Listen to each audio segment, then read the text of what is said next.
Okay, you want to combine multiple Excel files into one new Excel file.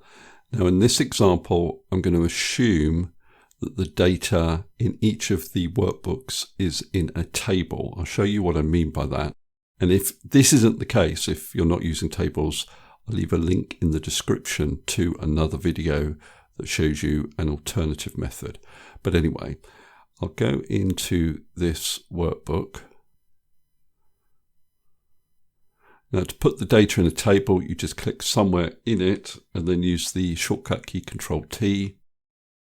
You need to make sure that My Table Has Headers is ticked if you already have headings, and then you click on OK. That's all you need to do, and then just save and close the workbook. So in this new workbook, I want to combine those three workbooks. So I go to the Data tab on the ribbon, Get Data from File from Folder.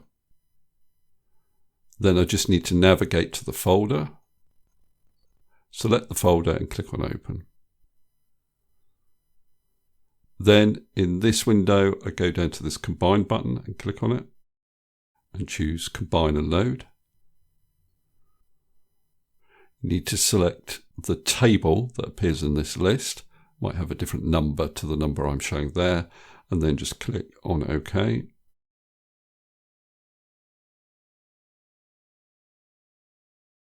And that is essentially it, with all the records from each individual file. And the great news about this is if you do edit, add new records, delete records from those three individual files, this will update when you refresh up here or refresh over in the Queries and Connections pane. Okay, that's all I wanted to cover in this particular video. Hopefully that's useful. If it is, please give me a thumbs up and subscribe, and I'll see you next video.